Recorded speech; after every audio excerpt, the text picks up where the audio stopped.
It seems that if there's one thing that makes Jeremy Clarkson flip out, it's food. Years ago, he was fired for physically assaulting a producer simply because they told him that there was no hot food available. Now he's attacking people over food again, but this time it's a much larger crowd. Want to know what he had to say about vegans, as well as celebs who once were but now are not? Keep watching. Before we discuss what Clarkson had to say about vegans, let's discuss some celebs who currently live the vegan lifestyle. Celebs, they're just like us. And these celebs are the ones who don't like to eat meat. There are many celebrities who don't eat meat, some that you may not believe. For instance, hardcore metal star and horror filmmaker Rob Zombie may seem scary and hardcore, but deep down, he can't help but show love to our four-legged friends. Rob Zombie and his wife Sherry both offer homes to many rescued animals. They both also stray away from eating meats and dairy-related products. Another celebrity who calls themselves a vegan is the legendary piano player Stevie Wonder. Wonder went vegan in 2016. Many go vegan for reasons either relating to their health or for environmental reasons. Wonder went vegan for both of those reasons, saying in an interview that he believed going vegan helped his already good-looking self. He's also been heard many times discussing how we need to help make our planet greener. There are many celebrities across the pond who are vegan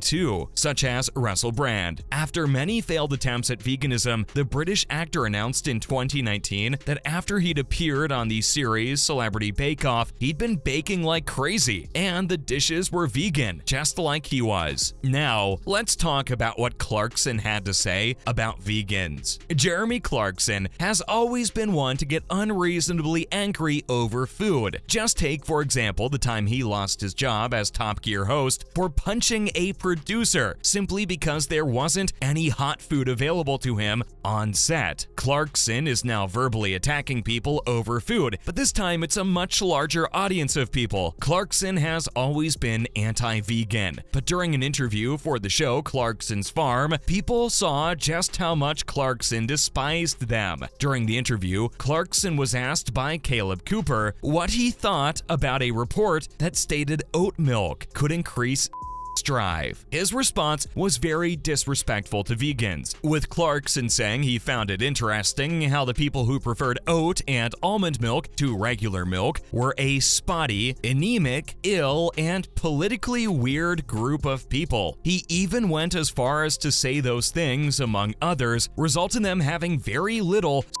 activity in their lives. Cooper replied by clarifying that the report simply says that it will boost their drive, not their action, which Clarkson responded to by saying they will want but not get it, calling them mad for drinking milk that he says is not real milk. Now, let's talk about Zooey Deschanel's attempt at veganism. Zooey Deschanel has been a very huge name in Hollywood. She has appeared in many classic movies like Elf and the Cameron Crowe masterpiece Almost Famous. She also portrayed the role of Jessica Day in the hit sitcom New Girl, as well as maintaining a music career alongside M. Ward with their musical duo She and Him. Deschanel tried to follow in the footsteps of her longtime vegan sister Emily, but did not have the same outcome. Deschanel discussed her stint as a vegan, saying that it was difficult for her due to her great deal of food sensitivities. The actress said that her inability to eat food like wheat and soy makes it incredibly hard to eat proper amounts of food and gain calories, adding that just eating at a vegan restaurant was impossible for her. Deschanel was asked by Health magazine in 2010 if she was still vegan, and she announced that while she had given it a go, it became too much for her. While her older sister may have been a vegan since she was in high school, Zooey couldn't handle being vegan for even a year, being forced to give up after just 6 months. Next, let's talk about Samuel L. Jackson. There are few actors in the movie business that are as known and collectively loved as Samuel L. Jackson. Jackson has appeared in many movies in his impressive career, and despite portraying villainous characters in most of his movies, fans love how kind and down-to-earth he is behind the scenes. Many fans were frightened when they heard about Jackson's health scare. Jackson himself was so so scared that he turned vegan in order to live a healthier life. In the beginning, things seemed to be going well, and Jackson's plant-based diet helped him become way healthier and lose a lot more weight. Eventually, though, the plant-based diet worked too well, and he lost too much weight. It had even gotten so bad that his weight loss almost prevented him from getting a role. This is when Jackson decided that he needed to get back to where he was and gain some more calories. Unfortunately, with his new dietary methods, gaining calories was a difficult thing to do, and he ended up moving away from the vegan lifestyle, going to Shake Shack, getting to the weight he needed to be in, and never going back to his vegan ways of the past. Moving on, let's talk about Kristen Bell. Kristen Bell is another very famous actress in Hollywood. Over the last decade, she's appeared in many films, such as the film remake of Chips, which starred her husband, Dax Shepard. She also played the main character Eleanor Shellstrop in the very popular NBC sitcom The Good Place. Before she would star in The Good Place, she would make an attempt at going vegan. A non-meat diet was not something impossible to Bell, as she'd been a vegetarian since the age of 11. Years later, in 2012, she decided she wanted to make the switch after watching the documentary Forks Over Knives, which Russell Brand cited as his reasoning for his first attempt at going vegan as well. Having already lived her life free of meat, the switchover was relatively easy. She also even convinced her husband, Dax Shepard, to switch over with her. It was Bell who broke away from the vegan lifestyle when she became pregnant, stating that she felt as if she needed more calories, which she simply wasn't getting from a vegan dietary plan. Despite them both moving away from veganism, they did work with Walmart to launch their own vegan baby line named Hello Bello. We're now going to talk about Anne Hathaway. Anne Hathaway is another extremely popular celebrity in the movie industry who made an attempt at veganism. She has been in such popular and high-grossing films as The Dark Knight Rises, which is also the reason for her going vegan in the first place. Hathaway played the character Catwoman in the film, and the role required her to lose some weight. Anne Hathaway is a perfect example of the vegan lifestyle may work for some people, but may not work for others. Hathaway said that while living life as a vegan, she did not feel good, strong, or healthy at all. She came to the realization that stepping away from the vegan lifestyle was what she needed when she ate a piece of fresh fish at an Iceland restaurant. According to Hathaway, after eating the fish, she simply felt better. When discussing it in 2018, she went into greater detail, adding that after she had eaten the fish, which she confirmed to be salmon, her brain felt as if it were a computer that had just gone through the reboot process. The Dark Knight Rises came out in 2012, and since then Hathaway has eaten a normal dairy, eggs, and meat diet. Finally, let's talk about Waka Flocka. Waka Flocka Flame is a rapper who has gotten a good deal of fame, as well as great appreciation from members of the hip-hop community. When he's not in the studio for himself or other rappers, there's no telling what he's doing. All we know is that in 2014, he assured us that whatever he was doing, it wasn't eating meat or dairy products. In a PETA-sponsored interview, Flocka said that in 2014, he decided to go vegan in order to lose weight. According to him, he had gained 45 pounds in 1 month alone and was simply tired of his weight. Flocka said that he followed the diet so that he could get healthy. The year after he said he had gone vegan, he announced that he no longer was, saying that the public had scared him away from being a vegan, saying that people are very frightened of vegans, comparing them to the police. In his eyes, vegans were a group of very controlling people, which he did not want to be attached to. Since then, Flocka has switched to a pescatarian diet, and he also chooses what he eats and drinks very carefully, referring to himself as a conscious eater. Veganism is a very hard thing to follow up with, and to Jeremy Clarkson, it's a sin. But despite this, there are still lots of people out there who are vegan. Have you ever tried veganism? What did you think of what Jeremy Clarkson said? Let us know down below.